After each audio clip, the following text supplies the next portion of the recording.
গ্রামের বাড়ি যাব বলে বাস স্টপে বসে আছি বাসের অপেক্ষায়।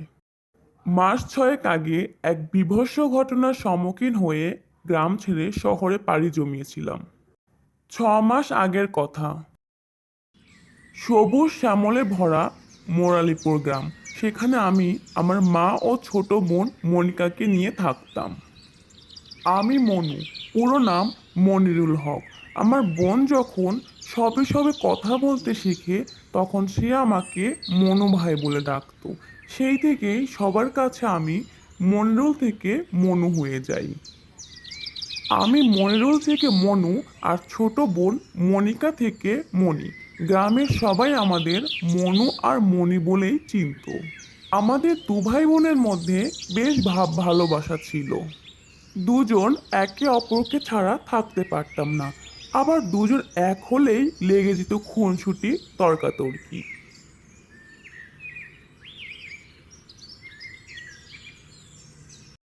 মনি, কিরে বোন, এই ভর দুপুরবেলা উঠানে কি করছিস? মনু ভাইয়া, তুমি এসেছো? তোমার জন্যই তো অপেক্ষা করছিলাম আমি। আমার জন্য? কেন? আমি কি কোনো মহামান্য অতিথি নাকি যে আমার জন্য অপেক্ষা করতে হবে? সত্যি করে বল তো মনি, তোর আসল মতলবটা কি? কি বায়না ধরবি আবার? না মানে বলছিলাম কি ভাইয়া, পাশের গায়ে তো মেলা হচ্ছে, আমাকে মেলায় নিয়ে যাবে?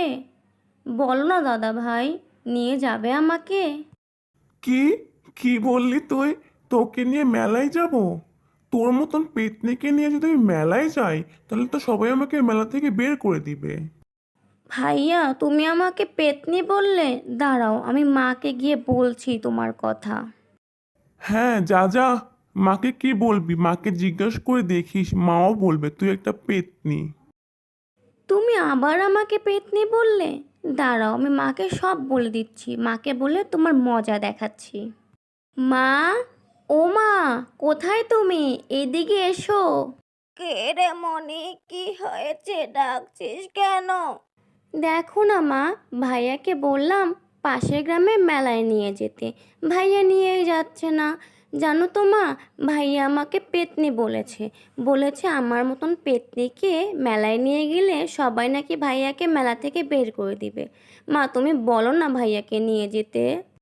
মাকে যতই বলিস মনি, আমি কিন্তু তোকে মেলায় নিয়ে যাচ্ছি না।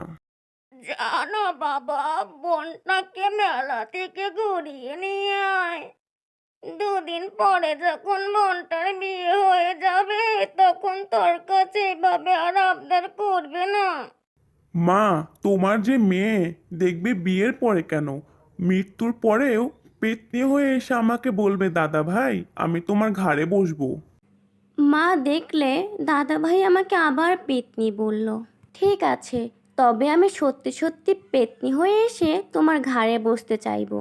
তোরা দুটোতে ভালো হবি না, সারাক্ষণ তর্ক করতে থাকিস। আমাকে আর এর মধ্যে জড়াস না বাপু। বেশ হাসি খুশি ও স্বাচ্ছন্দ্যে ছিলাম আমরা। দেখতে দেখতে ছোট্ট বোনটার বিয়ে হয়ে গেল। সে আজ শ্বশুরবাড়ি চলে যাচ্ছে।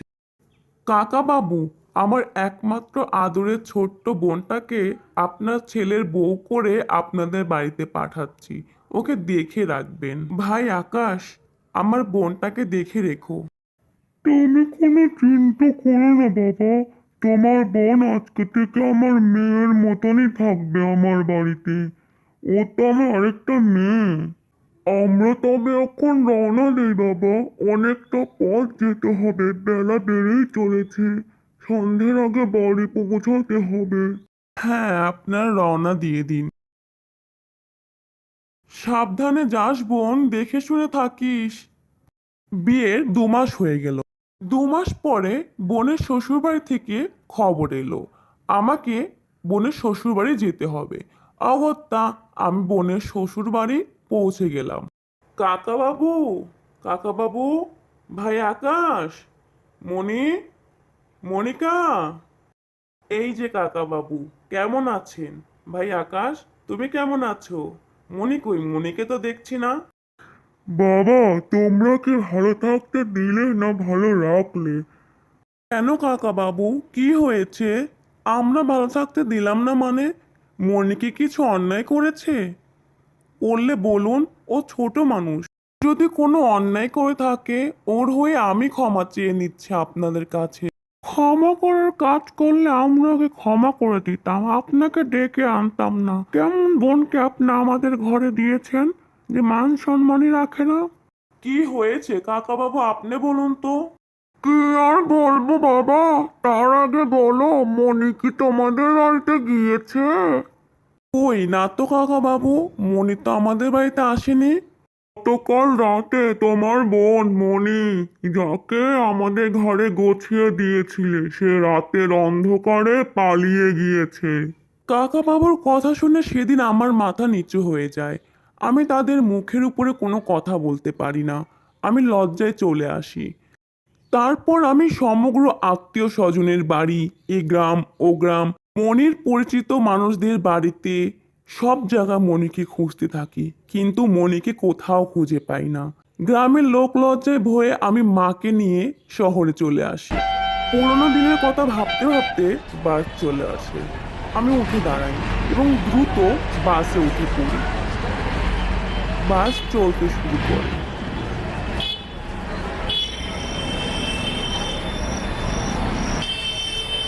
পৌঁছে যাই আমাদের মুরালিপুর বাস স্টপে। আমি নেমে দাঁড়াই, বাস চলে যায়। আমি এদিক সেদিক কোনো কিছু না ভেবেই বাস স্টপ থেকে হাঁটতে হাঁটতে সোজা গ্রামের ভেতরের পথ দিয়ে আমাদের গ্রামের পূর্ব দিকের জঙ্গলে যাই। এতদিন পরে গ্রামে আসার কারণ একটাই, ছোট বোনকে খুঁজে বের করতে হবে। বোনকে পাওয়ার আশা প্রায় ছেড়ে দিয়েছিলাম, কিন্তু গতকাল রাতে একটা চিঠি হাতে পাওয়ায় বুঝতে পারি বোনকে গ্রামের পূবের জঙ্গলে পাওয়া যেতে পারে। চিঠির ভাষায় লেখা ছিল, ভাইয়া, তুমি কেমন আছো? আশা করি ভালো। আমি তোমার মনি বলছি, তোমার চোখের আলো। তুমি আমায় খুঁজেছো কোথায় না কোথায় জানি। একটুখানি খুঁজে দেখো পূবের জঙ্গলখানি। আসবে তুমি অনেক রাতে, কেউ যেন না জানে। জঙ্গলের মাঝে এসে আমায় ডাকবে আপন মনে। আমি হাঁটতে হাঁটতে জঙ্গলের মাঝে চলে আসি। দেখে তো মনে হচ্ছে জঙ্গলের মাঝে চলে এসেছি। মনিকে তো দেখছি না, কোথায় ও? আমি চারপাশে মনিকে খুঁজতে শুরু করি, কিন্তু কোথাও তাকে দেখতে পাই। মনি, মনি, বোন মনিকা, কোথায় তুই? এই তো ভাইয়া, আমি এখানে। আমাকে দেখতে পাচ্ছ না? এই তো আমি তোমার সামনে।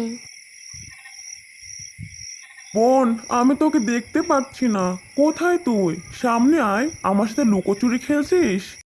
আমি বোনের কণ্ঠস্বর শুনতে পাই, কিন্তু তাকে কোথাও দেখতে পাই না। মনি, আমার সাথে লুকোচুরি খেলছিস? খুঁজে পেলে কিন্তু তোর কান আমি মলে দেব। তুই এই জঙ্গলে কি করছিস বোন? তুই তো এই জঙ্গলের পাশ দিয়ে হাঁটতেও ভয় পেতি। তুই শ্বশুরবাড়ি থেকে কোথায় হারিয়ে গিয়েছিলি? ভাইয়া, এই তো আমি, কোথাও হারিয়ে যাইনি, তোমার সামনেই আছি। মনি, বোন আমার, তোর এই অবস্থা কেন? এরকম হলো কি করে? দাদা ভাই, তুমি বলতে না আমি পেতনি। সত্যি সত্যি আমি মরে পেতনি হয়েছি। এসব কি বলছিস কি বোন? মরে পেতনি হয়েছিস মানে কি হয়েছে? ভাইয়া, আমি শ্বশুরবাড়ি থেকে কোথাও পালিয়ে যাইনি।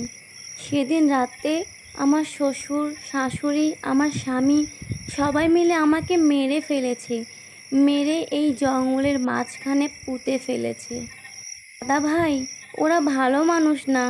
এর আগে আরেকটা মেয়েকে ওরা ভেবে খুন করেছে। তারপর আমি, এখন ওরা আরেকটা বিয়ে করতে যাচ্ছে। ওরা তাকেও মেরে ফেলবে দাদা ভাই। তুমি আর কারোর সাথে অন্যায় হতে দিও না। তুমি ওদের শাস্তি দাও দাদা ভাই।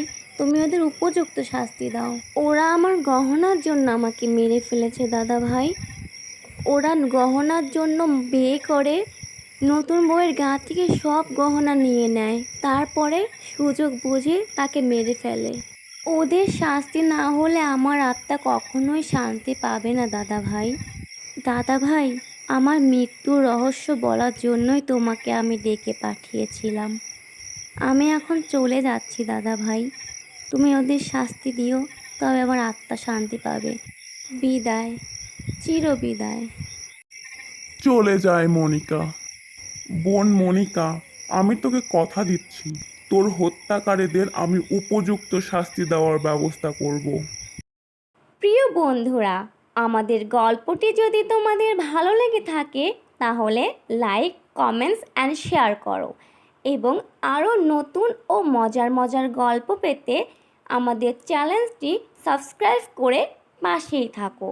ধন্যবাদ।